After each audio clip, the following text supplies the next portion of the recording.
Les pido por favor que abran sus Biblias en el libro de Efesios capítulo 1, versos 9 al 14.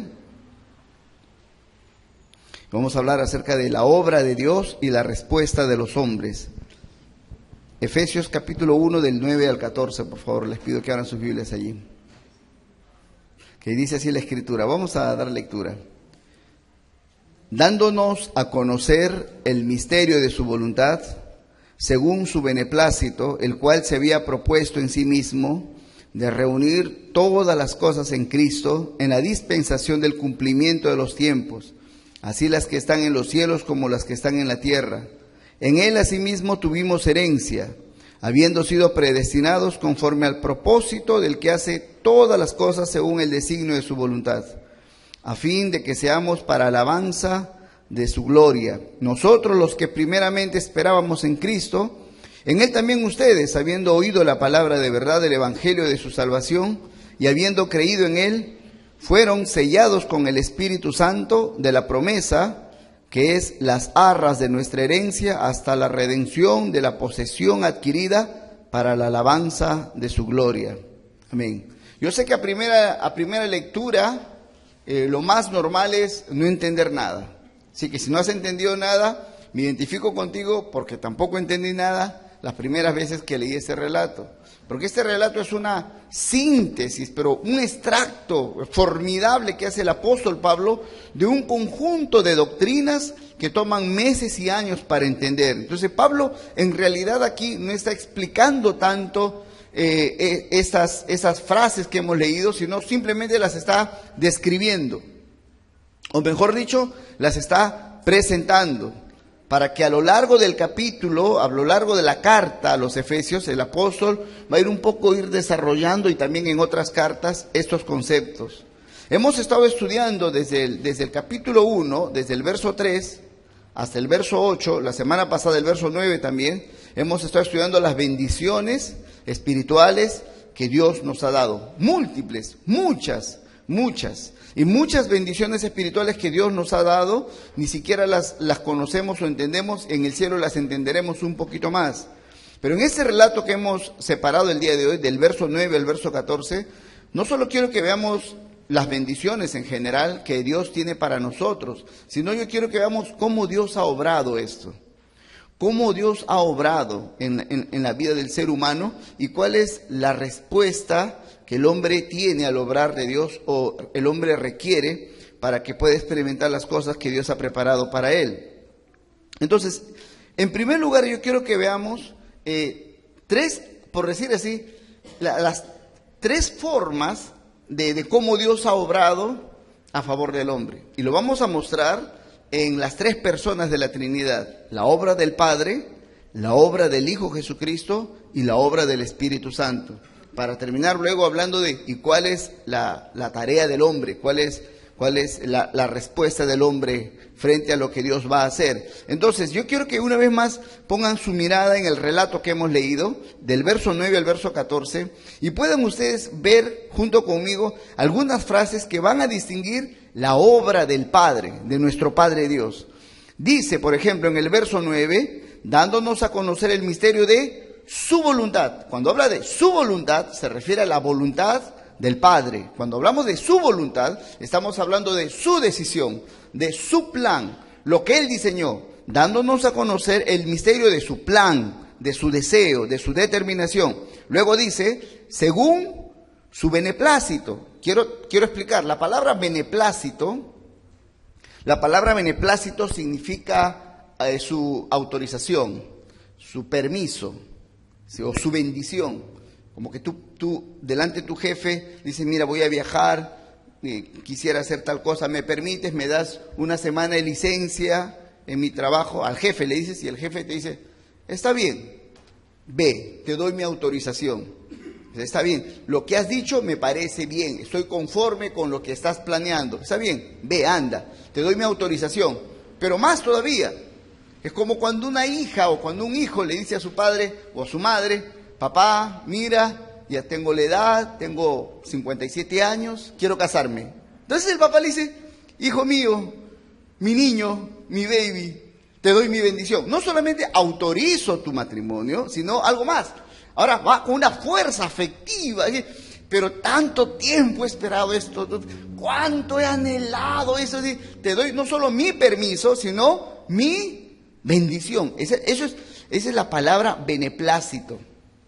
Ahora volvamos a leerlo entonces. Dice así, verso 9, dándonos a conocer el misterio de su voluntad, la voluntad del Padre, según su beneplácito. ¿El beneplácito de quién? ¿La autorización de quién?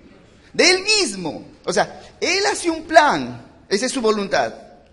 Él hace un plan. ¿Y a quién le pide el beneplácito? La autorización, la bendición. ¿A quién?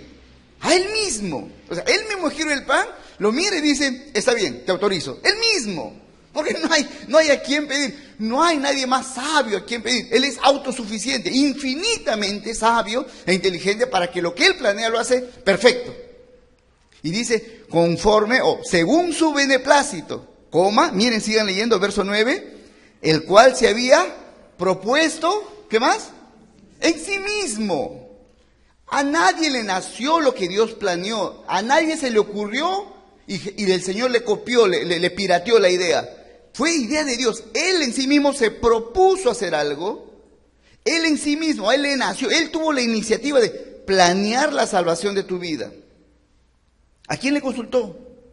¿A quién le pidió autorización? A nadie. Él solo, a Él le nació, se propuso en sí mismo, ideó el plan de salvación y Él dijo, hecho está, yo lo autorizo. Todo lo hizo Él mismo. Todo fue la decisión soberana de Dios. Y este verso nos está mostrando entonces ese gran atributo o perfección de Dios, que Él es soberano. Él hace las cosas como quiere, cuando quiere, a su manera, porque Él es Dios, dueño del universo y creador absoluto de todas las cosas.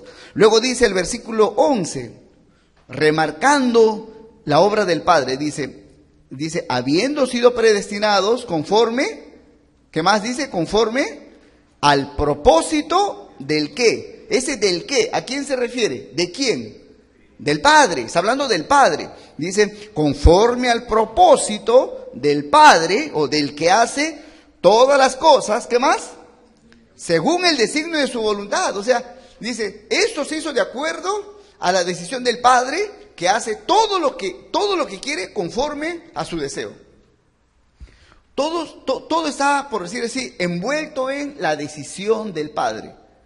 Todo dependía de que Él lo diga. Porque si Él lo dice, imagínense, como en el caso en el hogar, ¿no? El hijo le va y le dice a la mamá, por favor, ¿tú crees? ¿Sería posible? Sí, mamá, que esto, que el otro. ¿Me das permiso? Y la mamá quiere decir, sí, hijita, sí, hijito. Y dice, depende de tu papá. Entonces, mejor no le pido, porque ya perdí. Ya, yo sé que eso no pasa en esos hogares, pero sí entienden la idea, la fuerza de la idea, ¿no es cierto? Entonces, apuntaste mal, pediste a la persona que no tiene la última palabra, aunque en algunos casos sí es así. En nuestra cultura ya va siendo cada vez así, ¿no es cierto? Es más, va el hijo y la hija y le dice, papá, tú sabes que, por favor, dame permiso, habla con tu mamá. Ya, eso sí ya lo entendemos, eso sí está pasando más en esta cultura, en este tiempo. La última palabra la tiene la mamá. En este relato, Pablo está diciendo, por donde vayas, la última palabra, la primera palabra, la decisión, el consejo, la aprobación, la determinación, la bendición, todo estaba en el Padre. Todo surgió en el Padre, todo dependía del Padre, y si algo tienes hoy, es por el Padre. Si tienes vida hoy, es por la determinación del Padre. Si estás vivo, estás sano, si has comido, si tienes un lugar donde vivir, todo salió de la mente del Padre. Él lo planeó. Bendito sea su nombre. Y esta idea se va remarcando a tal punto, hermanos, que cuando experimentamos todo lo que Dios nos ha dado, no nos queda más que darle gloria a su nombre. Por eso en el versículo 12 dice, al final del verso 12 dice, a fin de que seamos para alabanza de su gloria. ¿Por qué? Porque no podemos adorar a un ángel. No podemos darnos gloria a nosotros mismos porque caramba, yo he trabajado, he construido mis haciendas, he podido levantar mis negocios. ¿Qué dijo David? ¿Qué tengo yo que no he recibido? ¿Qué tienes tú que no has recibido? Porque de lo que nosotros hemos recibido, de ahí le damos a Dios. Porque todo lo que tenemos y lo que somos es de Dios, proviene de Dios.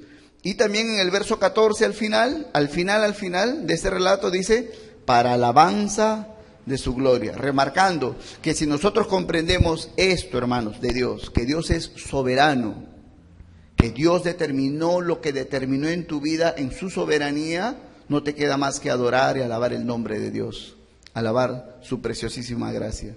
Hermanos, esta doctrina de la soberanía de Dios es demasiado importante para los cristianos. Las cosas no están al azar, hermanos. El sol no es así porque, caramba, o la luna apareció de pronto. No es que un meteorito vendrá mañana y destruirá el planeta. No es que entre un gobernante nuevo y destruye nuestro país.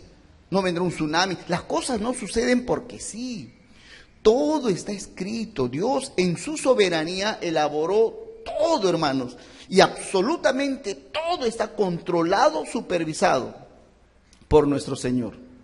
El soberano, en su providencia, tiene el control total de todas las cosas que vemos y las que no podemos ver. De lo pequeño y lo grande. Lo visible y lo invisible. Todo responde a su soberanía. Un hombre y una mujer que entiende esto. Todo está en las manos de Dios. Todo comenzó en la mente de Dios y todo está controlado y supervisado por Dios. ¿De qué me preocupo? Todo está en Él. Aleluya. Descanso en Él. Por eso David, miren, el rey David escribe uno de los salmos más gloriosos, el Salmo 91. El Salmo 91 dice, el que habita al abrigo del Altísimo morará bajo las sombras del Omnipotente. Ahí va el Salmo. Pero miren, dice en el Salmo 91 David, es una promesa para ti, para nosotros. Dice, caerán a tu lado 1000 y 10,000 a tu lado, pero a ti no llegarán. Mi vida te cuenta. Mire, tú vas por un lugar, ves muerte, enfermedad, desastre, pobreza, miseria, 1000 cosas. Tú caminas y dices, me va a tocar a mí también, porque a todo el mundo le toca, ¿no es cierto? Y así dice la gente, no te preocupes, a ti también te va a tocar. Pero David dijo, no, las cosas no suceden porque sí. Las cosas suceden porque Dios las ha planeado. Y si Dios ha planeado que no me toque, no me van a tocar. Así de fácil, así es el Señor. Yo recuerdo cuando llegamos a vivir con mis padres a Chorrillos, Los Cedros, nos habíamos mudado de Barranco a Chorrillos, y habían pocas viviendas construidas en esa urbanización. Y cerca de donde vivíamos, en Los Cedros de Villa, hay otro lugar que se llama San Genaro, y para el otro lado está otro lugar que se llama Las Delicias de Villa, Buenos Aires de Villa. Y de ahí venían los pericotes, pues. Los pericotes. Y venían así a trabajar, ¿cuál noche? ¿No? De día, cualquier hora. Y como habían pocas viviendas edificadas, construidas en cada manzana de la urbanización, entonces no había dinero suficiente para poder contratar personal de seguridad. Había uno por ahí, pero era un maniquí, en realidad un maniquí nomás ponían. Pero no había. Lo más probable es que te iban a robar. Cuando nosotros llegamos ahí en una situación bastante precaria, tratamos de poner algo y donde vivir bien, un vecino una vez que estábamos trabajando con la familia, arreglando de la mejor manera, ¿no? Cuidando nuestras cosas, protegiendo. Un vecino pasa y me dice, ¿y vecino qué haciendo? Aquí pues, poniendo las cosas, ¿no? Cuidando, ¿no?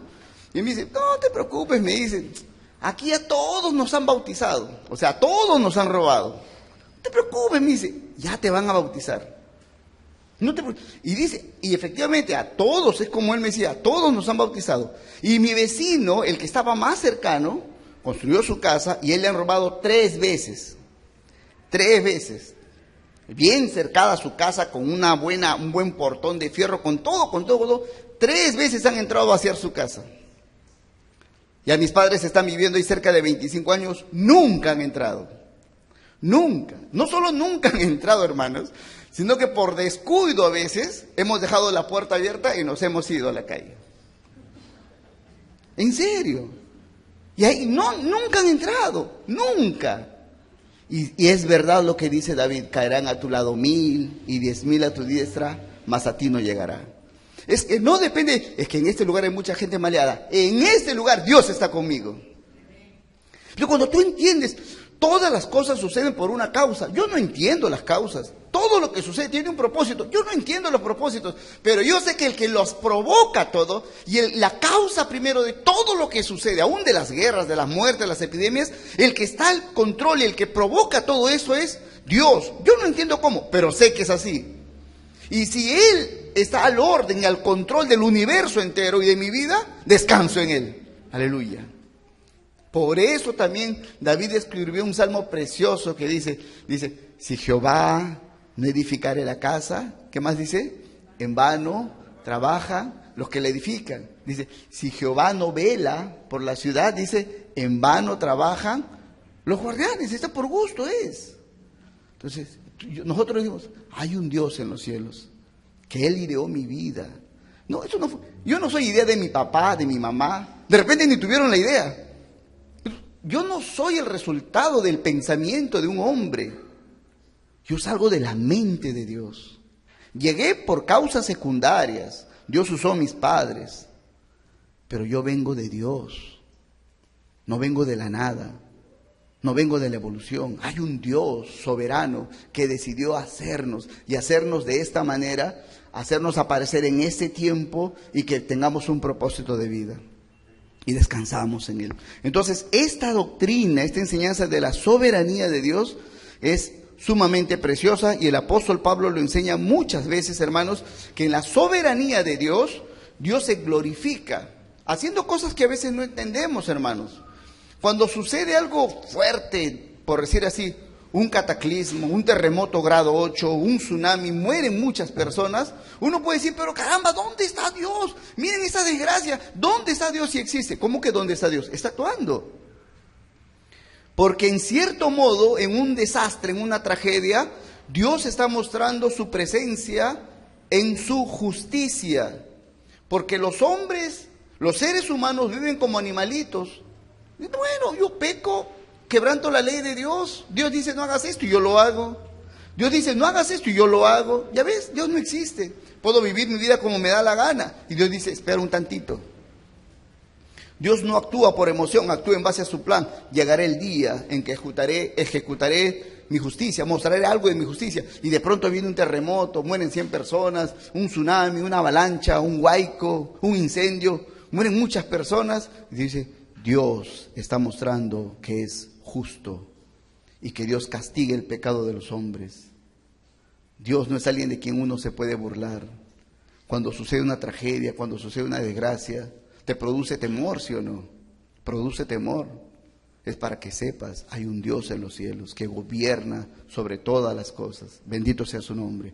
Pero a la vez, hermanos, a la vez, tanto para buenos y malos, pecadores y no pecadores, justos e injustos, de pronto, en un momento en que tú estás en angustia, pero en una angustia terrible, ya sea por una enfermedad, ya sea por un conflicto familiar que ya es insostenible, ya sea por una deuda que esa que te está matando, o cualquier tipo de crisis, pero fuerte, cuando ya no da tu mente, tus emociones, tu ánimo ya está para morir y estás a punto de desmayar y dices, Dios mío, ¿dónde estás? Y Dios interviene, no por tu justicia, no por tu bondad, no por tus méritos. ¿Y qué está haciendo Dios cuando te ayuda y te da su socorro? ¿Qué está haciendo? Dios está mostrando su misericordia, atendiendo al que está en miseria. Bendito sea el Señor. Yo he visto esto en mi vida, hermanos, muchas veces. Muchas veces. Yo he debido morir de diferentes maneras. Pero cuando estaba para morir, lo que yo experimenté es el alivio de Dios, la ayuda y el socorro de Dios. ¿Pero por qué si no lo merezco? Porque Dios quería mostrarme su misericordia. Bendito sea el Señor. Todo lo que sucede tiene una causa, hermanos, y la causa de todo esto es Dios. El ser humano no lo puede entender, es verdad. Por eso Dios nos lo revela en las Escrituras, para que tú y yo sepamos esto. Mi vida depende de Dios. Hoy tengo vida porque Dios, el soberano, así lo ha decidido. Por eso no podemos vivir de cualquier manera, hermanos. Porque nuestra vida no depende de la ley del azar. No es que vivimos en una jungla, la idea del más fuerte. Los más fuertes viven, los débiles mueren. No depende de eso. Tu vida depende de Dios. Vive de tal manera que honres al que te da la vida. Es una vida especial, una forma de vida especial la que Dios nos ha dado. Esa soberanía de Dios la encontramos en toda la Escritura, pero de manera especial Dios muestra esto en su primer acto en la creación. Y quiero que vean eso en Génesis capítulo 1, verso 1. Lo conocemos de memoria. Génesis 1:1 y después el capítulo 1, versículo 31. En Génesis 1:1, la Biblia, Moisés presenta así al pueblo hebreo. En el principio creó Dios los cielos y la tierra. Todo lo que tú ves, el monte, el desierto, los ríos, el mar rojo, las nubes, la lluvia, el trueno, todo lo que ves, escuchas y percibes, todo lo hizo Dios. Génesis 1:1. Él es el dueño de todo. Aleluya. Ríndete a adorarlo. Es el dueño de todo. Si todo lo que tú ves fue creado por Dios, tú fuiste creado por Dios. Eres obra de las manos de Dios. Pero no solo eso. Versículo 31. ¿Qué dice el verso 31? Y vio Dios, ¿qué más? Todo lo que había hecho y era bueno en gran manera. Entonces tú te paras al costado de Dios. Dios ha terminado de hacer toda su creación y tú estás al lado. Dios es enorme, grande, y tú estás al lado. Estás mirando junto a Dios. Y Dios mira toda su creación y dice, aprobado. Él da su aprobación, como lo explicamos hace un rato. Él hace su creación y le pone un sello, aprobado. Así es, está bien. Y entonces tú estás al lado de Dios, lo miras a Dios y le dices, Señor, una pregunta, ¿por qué el sol tiene que ser más o menos redondo, la tierra un poco esférica? ¿Por qué el día tiene que durar 24 horas? Porque a veces me falta tiempo para hacer cosas. Y comienzas a decirle un montón de cosas, ¿por qué tiene que ser así? ¿Por qué el sapo tiene que ser así, ojón? Pues no me gusta porque para sapeando. ¿Por qué las cosas las has hecho así? ¿Por qué dices que está bien? Y Dios te va a dar una sola respuesta. Está bien porque yo lo digo. Y eso es todo. Nada más. Todo lo que yo he hecho está bien porque yo lo he hecho. Nada más. Señor, ¿por qué nací chaparro? Porque ese es lo mejor a los ojos de Dios. Y Señor, ¿por qué chaparro y feo? Porque las dos cosas es fatal ya. Porque así es lo mejor. En su sabiduría. En su sabiduría. Que tú y yo no podemos entender. Pero el que llega a comprender, el que hizo todo es sabio, entonces lo hizo bien. Y descanso en él.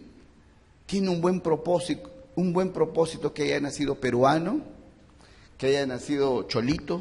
Tiene un buen propósito que haya nacido así, que haya nacido así. Tiene un buen propósito. Quizás no me gusta, pero no me gusta porque la gente dice que eso es feo. Porque la gente te mira y dice, es feo, gordo, chato, horroroso. La gente habla así y dices, así debe ser. Pero no, piensa, el soberano, el que te creó, en Génesis 1:31 dijo, todo está bien. Es perfecto, bueno en gran manera. Aleluya. Y aun cuando el pecado ha entrado en el mundo por el ser humano y se ha perdido mucho la imagen de Dios, no solo en el hombre, sino en su creación, aun con todo hay una inmensa belleza en su creación, hermanos. Todavía hay una inmensa belleza de la creación de Dios, a pesar del pecado. Pero nosotros sabemos, hermanos, que Dios ha creado todas las cosas y las ha hecho para su gloria, para la alabanza de su gloria, como Él ha querido, cuando Él ha querido, de la manera que Él ha querido. Pero así, hermanos, en la creación natural, Dios creó el sol, la luna, las estrellas y todo lo demás en 7 días, y todo lo que sabemos de la creación, de la misma manera. ¿Quién ideó el plan de salvación de la nueva creación? Dios. No fue un ángel, no habían ángeles todavía. Cuando Dios estaba solo, el Padre, el Hijo y el Espíritu Santo, una intimidad llena de amor inmensa, indescriptible. No había consejo de nadie y no tenía que pedir consejo a nadie. Dios solo, en sus facultades perfectas, Dios decidió crearnos nuevamente. Eso es la salvación. Y lo hizo así como en el plano natural. Dios decidió que la creación se haga en 7 días o en 6 días y el séptimo descansa y poner al último al hombre. Así como se diseñó un plan en un tiempo, así Dios hizo en la salvación, en la creación espiritual. Lo hizo de una manera, no es de diferentes formas. Por eso cuando Jesús viene a la tierra dice, yo soy el camino, la verdad y la vida. Nadie viene al Padre si no es por mí. Pero no puede ser a través de alguien más, no, porque el que lo planificó, así lo estableció. Solo a través de Cristo somos salvos. Entonces, la idea y el plan, el pensamiento acerca de la salvación surgió en la mente del Padre. Ahora, yo quiero hacer la distinción para pasar al siguiente punto. Vamos a hablar ahora de la obra del Hijo y posteriormente la obra del Espíritu Santo. Pero yo quiero que vean esto. Imagínense tres personas. Juan, José y Jorge. Ok, Juan, José y Jorge. Juan, en su mente, es el que planea y el que diseña, imagínense, un horno microondas. Lo planea y lo diseña y lo dibuja. Nunca nadie ha hecho antes un horno microondas, no se conoce todavía. Pero él lo piensa, lo analiza y lo diseña. ¡Pah! Y tiene el plano. Y tiene todos los detalles de cómo esto funcionaría, pero solamente está diseñado, está en un plano, está escrito, todos los detalles, pero solo está escrito. Y Juan, el que diseña el plan, se lo da a José. José coge el diseño, se mete al taller, se pone su uniforme y en una semana comienza a trabajar y corta fierro y hace esto y con la corriente y le pasa corriente, se corta un dedo, sangra por un lado, se mutila un brazo, se quema, se daña la vista, soldando. En una semana sale así medio muerto, ¿sí? Con el horno microondas. Lo hice, pero lo hizo conforme al plan de Juan. Ok, van actuando dos personas, ¿está bien? Juan es el que planeó el horno microondas y el que hizo el diseño. Él no lo ejecuta, sino José. Lo entrega a José, José toma el plano, el diseño, y se mete al taller y lo logra. Se rompió el alma haciéndolo y lo logra.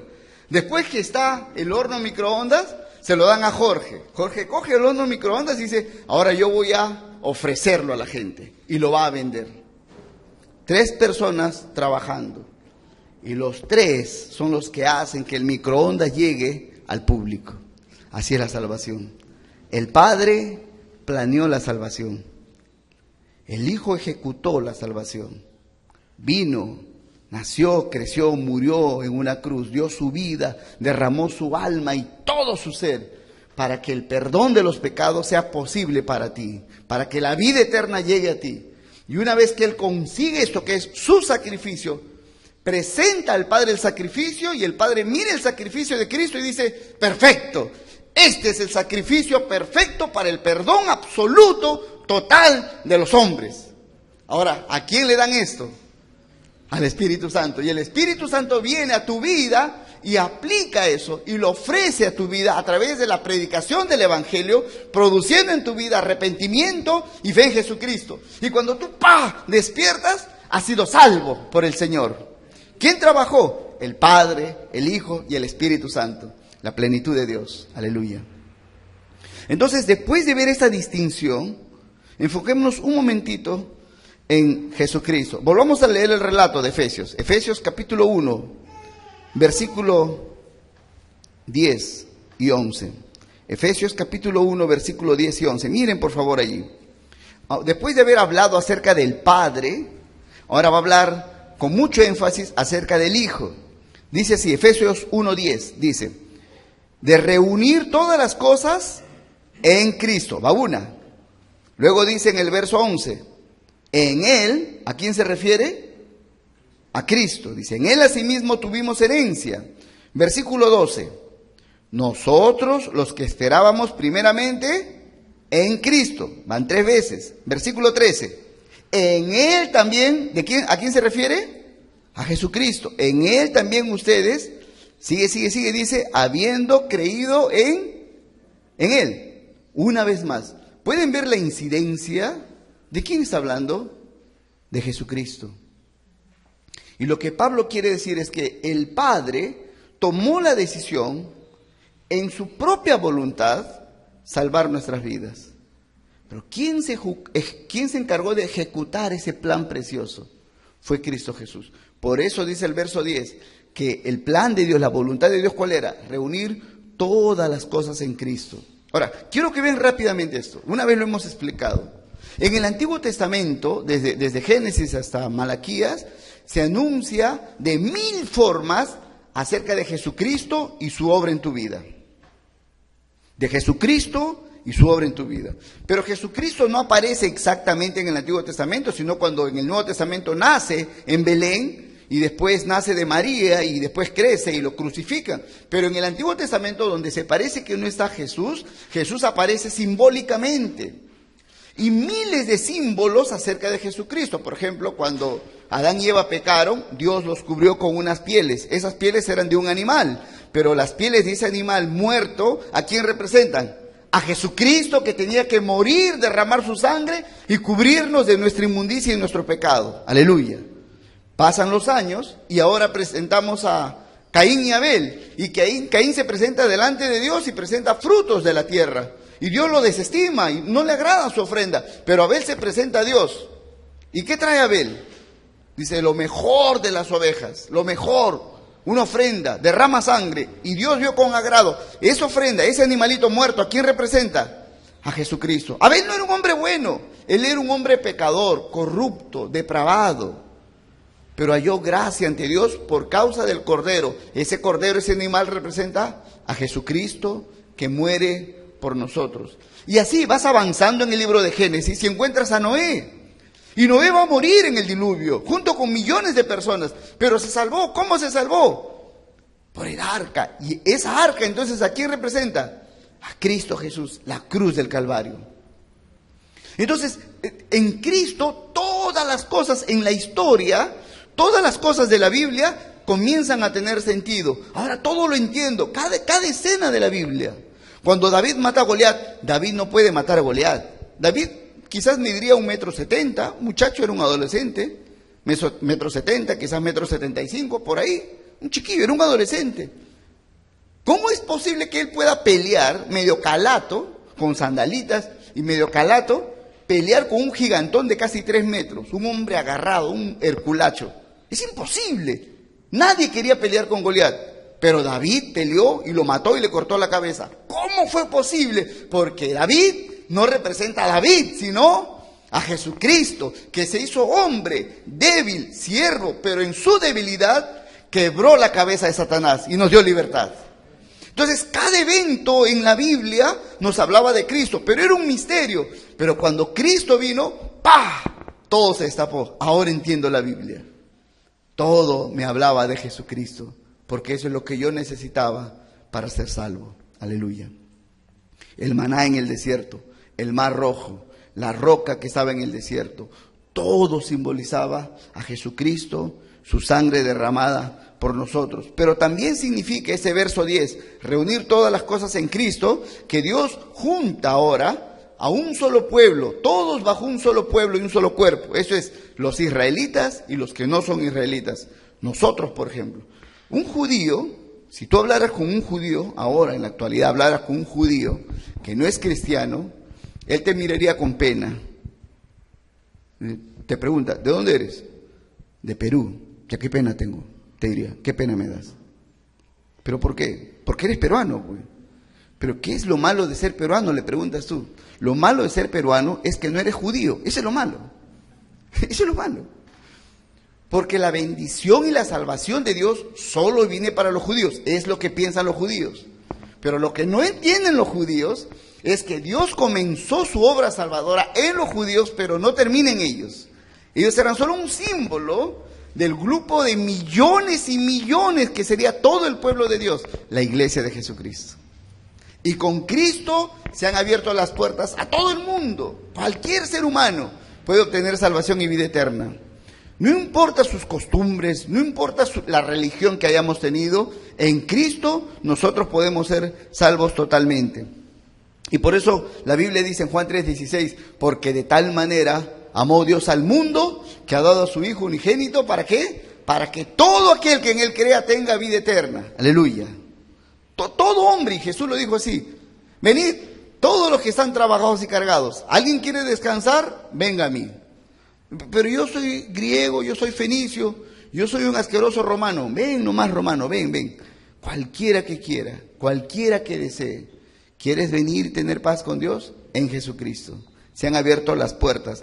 Todo está ahora, todo se ha juntado en Cristo Jesús, pero también esto significa lo que Jesús dijo en Mateo 28.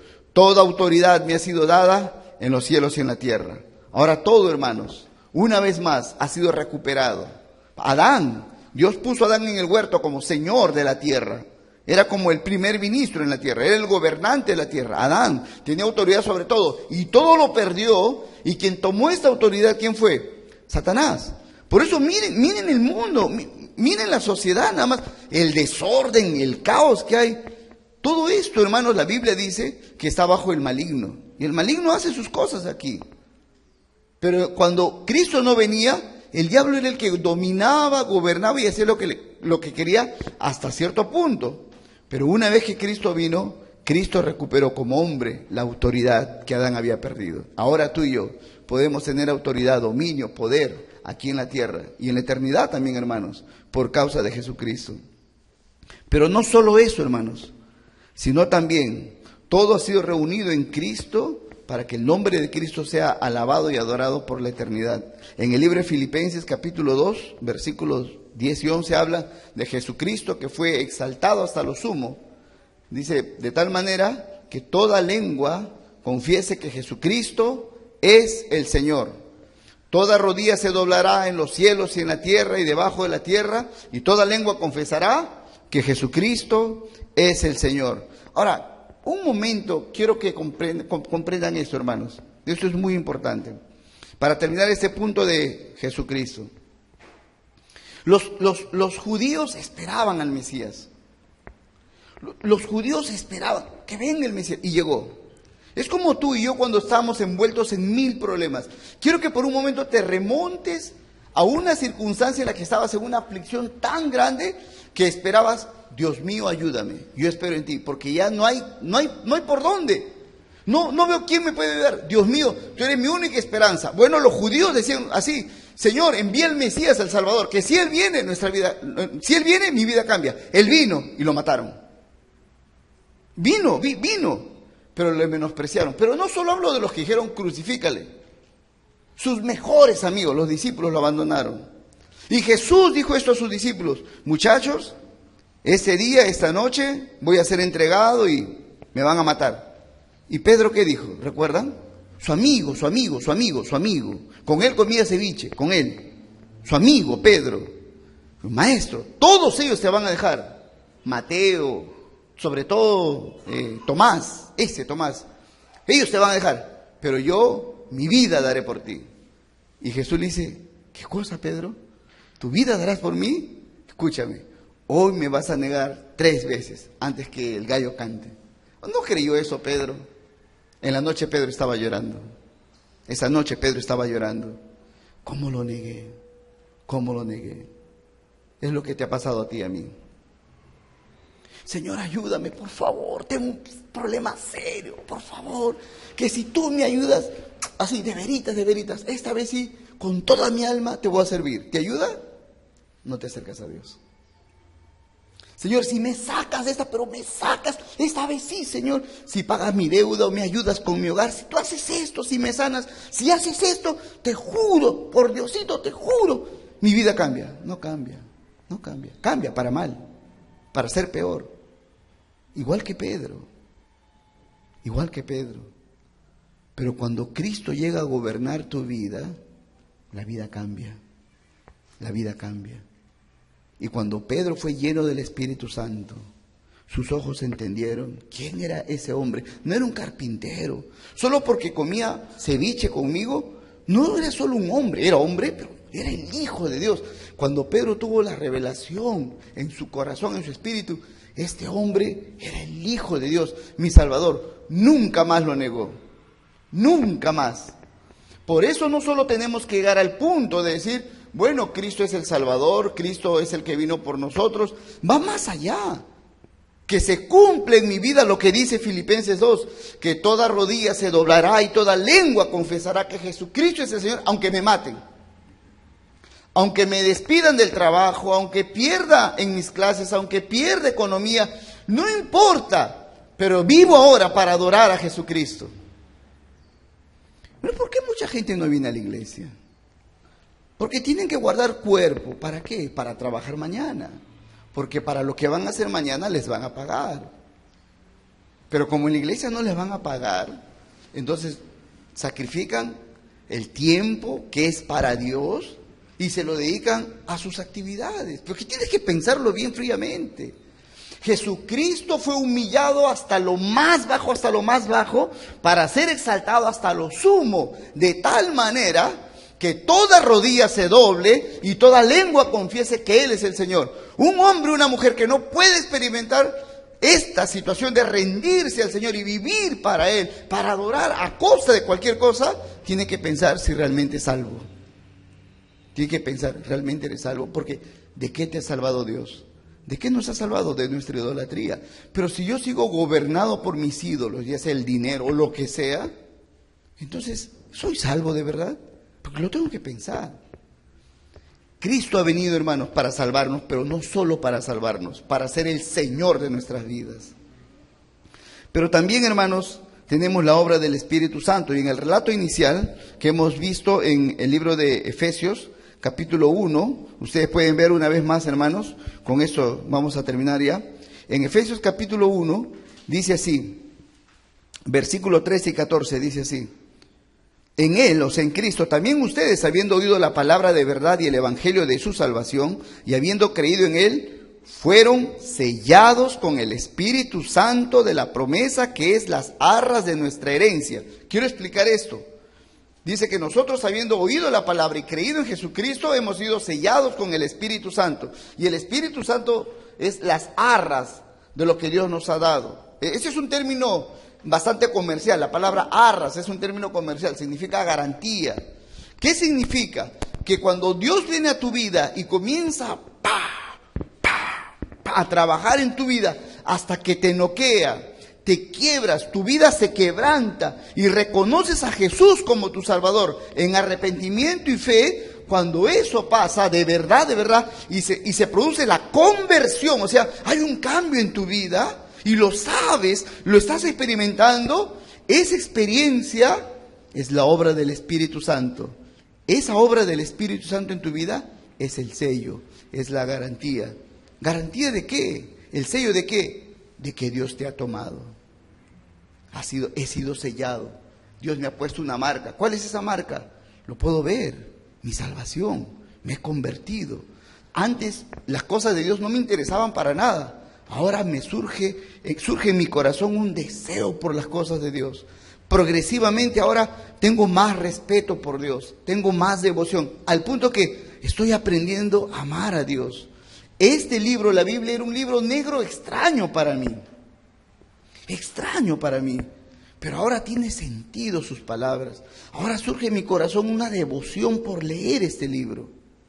Bendito es el Señor. Ese es el sello del Espíritu Santo, el obrar del Espíritu Santo, porque eso solo lo puede hacer el Espíritu Santo. Ningún hombre puede cambiar, ningún hombre puede llegar a entender las cosas de Dios, hombre o mujer, no importa su nivel cultural, no importa nada, no importa nada. Ningún hombre, ninguna mujer puede acercarse a Dios voluntariamente. Solamente Dios, cuando obra en tu espíritu y despiertas de la muerte del pecado, dices, hay un Dios que me ama, hay un Dios real, verdadero, que me da vida eterna, que quiere perdonar mis pecados. Y comienzas poco a poco a vivir, a llevar una vida queriendo agradar a Él. Aleluya. Ese es el obrar del Espíritu Santo. Cuando predicamos la palabra y vemos personas que comienzan sus vidas a cambiar y tienen inquietudes espirituales y quieren buscar al Señor, yo miro y digo, es muy probable, es casi seguro, Dios los ha salvado. Porque hay un sello, hay un sello que los patenta. Esto les pertenece, esa persona ahora le pertenece a Dios. Y si quiere ir a hacer algo malo, quiere ir a pecar, a desbandarse, quiere a despotricarse por ahí, va y después de media hora regresa. ¿Y pecaste? No, tengo miedo. Ah, ya, muy bien. Ese temor lo puso Dios en el corazón. Bendito sea el Señor. Aleluya. Es el obrar poderoso del Espíritu Santo. Pero terminamos con eso, hermanos. Dice el relato que hemos leído que esto es lo que hace el Espíritu en tu vida. En el versículo 13 dice así: en Él, en Cristo, también ustedes, habiendo oído la palabra de verdad, el evangelio de su salvación, y habiendo creído en Él, fuiste sellados con el Espíritu Santo de la promesa. Aquí el Señor no solo está mencionando el obrar del Espíritu, o sea, el obrar total de Dios, sino que ahora está mencionando Dios lo que es tu respuesta. Dice, Dios planeó la salvación, Cristo compró tu perdón en la cruz del Calvario derramando su sangre y el Espíritu Santo viene a tu vida para que tú seas salvo. Pero tú escuchas la palabra de Dios y ¿qué más? Y has creído en Jesucristo. Y esa es la respuesta de todo hombre, o la respuesta que todo hombre, toda mujer debe dar al Evangelio. Escuchas el Evangelio y te rindes a Él. Si no escuchas el Evangelio, nunca conocerás a Dios ni el perdón de pecados. Si escuchas pero no crees en Jesucristo y te rindes ante su mensaje, nunca serás salvo. Y el camino que esperes es un camino de sufrimiento, de soledad, de tristeza. Entonces es importante entender esto. Hay un punto en el que el mensaje del Evangelio espera de ti una respuesta. Por eso Jesús predicaba. Dice, el tiempo se ha cumplido, el reino de los cielos se ha acercado. Por tanto, dice, arrepiéntanse y crean en el Evangelio. Y cuando la gente estaba caminando por ahí, Jesús le decía de la misma manera, el que tenga sed, venga a mí y beba. Jesús no va con la manguera a meterles el agua a la boca. No, el que tiene sed, venga a mí y beba. El que no tiene sed, bueno, te quedarás ahí. El que quiera, dice, en el libro Apocalipsis al final dice, el que quiera beber del agua de la vida, venga y beba gratuitamente. Aleluya. Hay una respuesta que tú y yo damos al Señor. Esa respuesta sabemos que Dios la produce, pero es una respuesta que tenemos que demandarla al ser humano, todo hombre. Pero yo quiero terminar mencionando 3 cosas importantes de la respuesta a los hombres, de los hombres. 3 tipos de personas, rápidamente quiero mencionar. Los cristianos que están viviendo una vida ferviente delante de Dios. En segundo lugar, los cristianos que están medio tibios, que no se sabe si son o no son. Y en tercer lugar, los que no son creyentes. Quiero dirigirme a los 3 grupos de personas. En toda iglesia o en la mayoría de las iglesias hay cristianos que realmente aman al Señor, por la gracia de Dios. Es porque Dios ha producido esto. Pero un cristiano o una cristiana verdadera, niño, joven, adolescente, adulto, anciano, no importa, todo hombre o mujer que es cristiano de verdad, ferviente de corazón, va a pasar momentos muy difíciles. Muy difíciles. Lo estudiamos hoy día en la mañana en las bienaventuranzas. Si de verdad eres cristiano y tu corazón vibra por Jesucristo, si hay una pasión en tu corazón por Jesucristo, tienes que saber esto, que en este mundo no vas a ser amado, porque este no es nuestro mundo. Y no es el mundo en el que nos van a aplaudir, no es en el mundo en el que van a elogiar nuestra vida. Este es un mundo para nosotros, si amamos a Cristo fervientemente, de desprecio. Desde la familia, los compañeros de trabajo, los compañeros de estudio, hay oposición. Hay todo un bloque que se hace contra un hombre o una mujer que aman a Cristo de todo corazón. Jesús dijo, voy a poner enemistad entre el padre y su hijo. Eso es parte, aún los de su casa serán sus propios enemigos. Para un hombre, mujer, cristianos verdaderos de todo corazón, van a tener serios conflictos con su pareja, de verdad, y con sus hijos, con sus padres, sus hermanos, y lo más triste, aún cristianos verdaderos, fervientes, a veces donde tienen más conflictos es en la misma iglesia. Conflictos con los cristianos que se hacen llamar cristianos y que están en la iglesia y que no son cristianos. Ese es el conflicto que sufría Josué, el conflicto que sufría Moisés delante de miles de israelitas que eran salvos, pero no parecían ovejas sino cabritos. Que se hacían llamar israelitas, pero tenían mente y corazón de egipcios. Y lo único en lo que pensaban era Egipto. Y los cristianos fervientes siempre han tenido que sufrir dentro de congregaciones carnales, siempre. Y lo tienen que soportar. Y la palabra que les tengo que decir es, no te rindas. Hay recompensa para ti. Se sufre aquí, sí se sufre. Se sufre. Si de verdad amas con toda tu alma al Señor, vas a sufrir. Eso es una realidad innegable. Pero ¿sabes qué? Tenemos una recompensa eterna en los cielos. Aleluya. Más de una vez yo he querido dejar el ministerio pastoral. Más de una vez yo he querido renunciar a mi ministerio. Bueno, esto se acabó para mí. Porque yo tengo tantas necesidades económicas como mucha gente. Yo podría dejar esto y dedicarme a otra profesión, hacer un negocio. Por aquí. Yo sé hacer cosas. No soy inválido. Porque necesito dinero. Pero yo tengo un llamado. Y pienso en José. Pienso en Daniel. Mis amigos. Josué. Los amigos de Daniel. Pienso en Mardoqueo. Pienso en esos hombres honorables. Pienso en Timoteo, en Pablo. Pienso en Juan. Y ellos estuvieron dispuestos a morir en el ministerio como una cosa honorable y honrosa. Aleluya. Se sufre, hermanos, siendo ferviente en el Señor, se sufre. Pero hay algo misterioso, pero maravilloso también, que en medio del sufrimiento y de la congoja, porque quisieras seguir viviendo tu fe, sientes que la gente a veces, incluso que te rodea, aborrece tu fervor, aborrece. Mucha gente que te rodea, les apesta tu fervor. No quieren, no desean, porque no les gusta la vida santa. Y entonces te sientes atribulado porque no puedes expandir tu fe. Tu fervor a Dios no la puedes expresar. Pero en medio de esa congoja, Dios te da el gozo incomprensible de saber que no hace las cosas para la gente, sino para el que te llamó.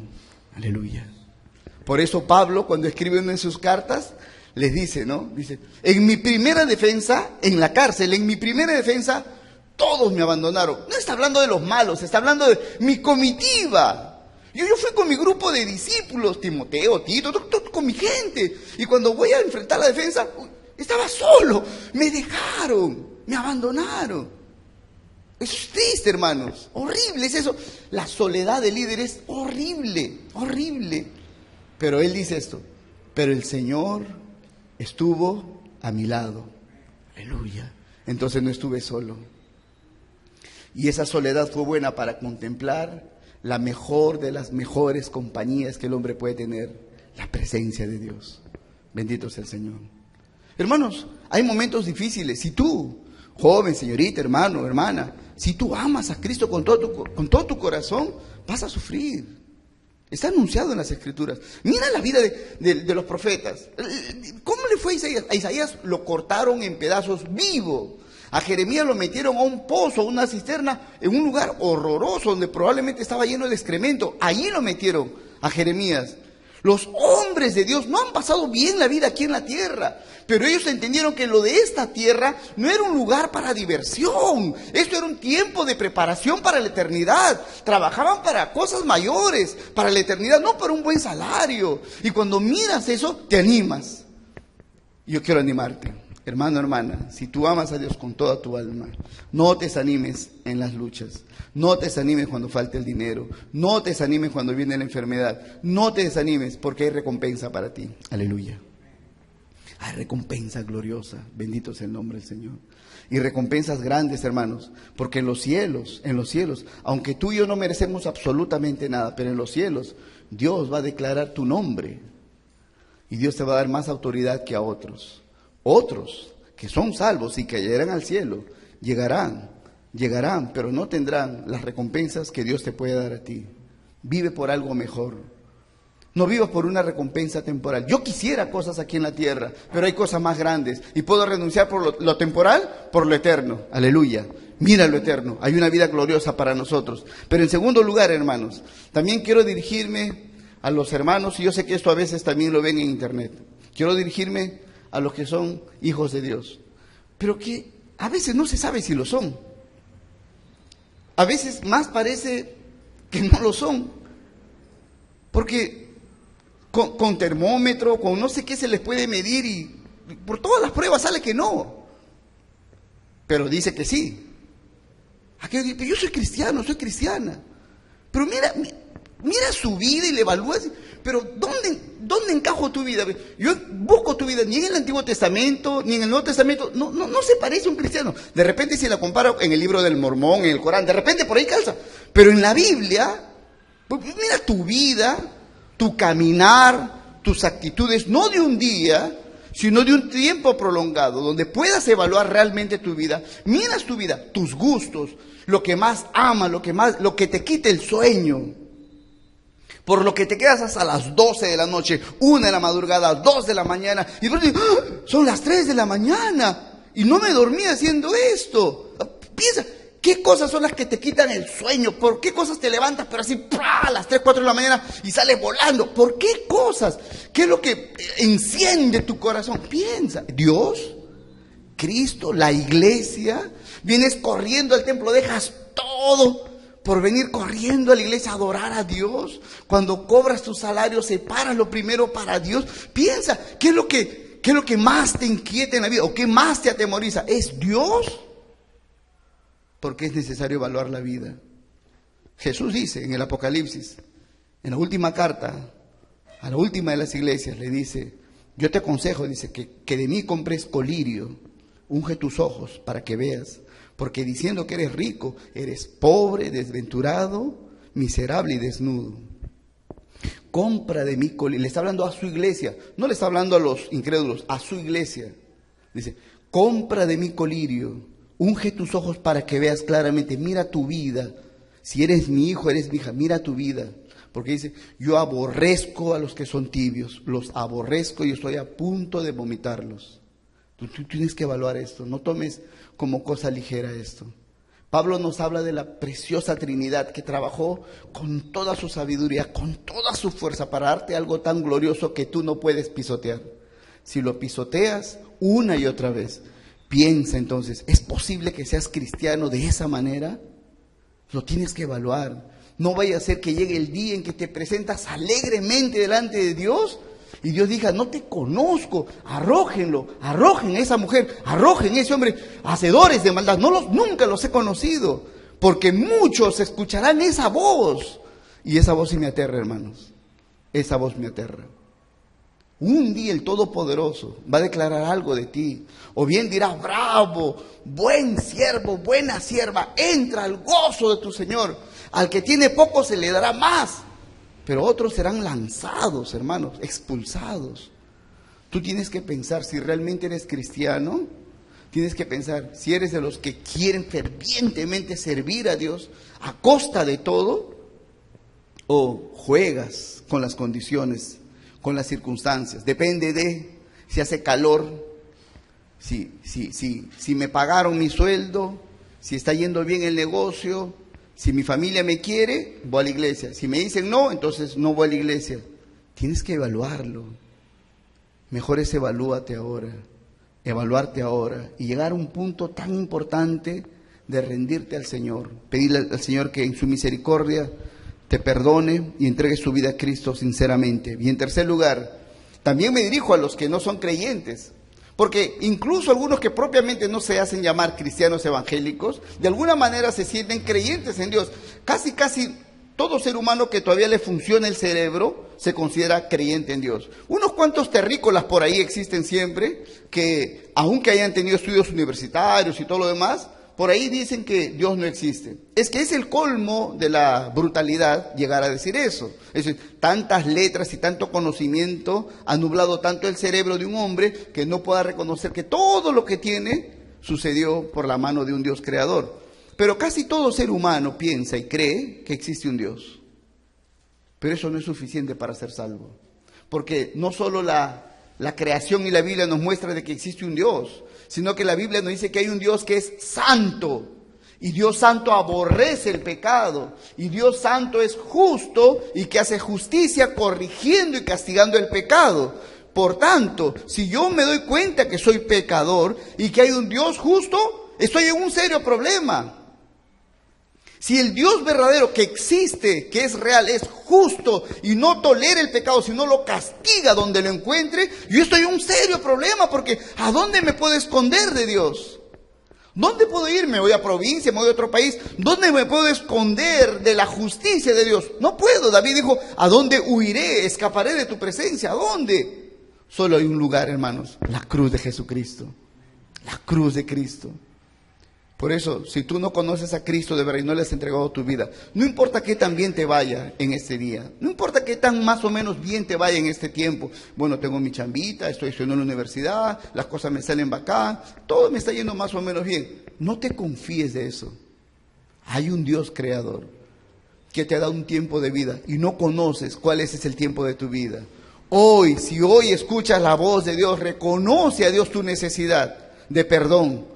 Arrepiéntete, humíllate delante del Señor. Dile al Señor que te perdone. Señor, perdona mis pecados. Líbrame, Señor, de mis inmundicias. Sálvame, libérame, Señor, de esta maldición que está sobre mí, de vivir lejos de ti. Entrégale tu vida a Cristo.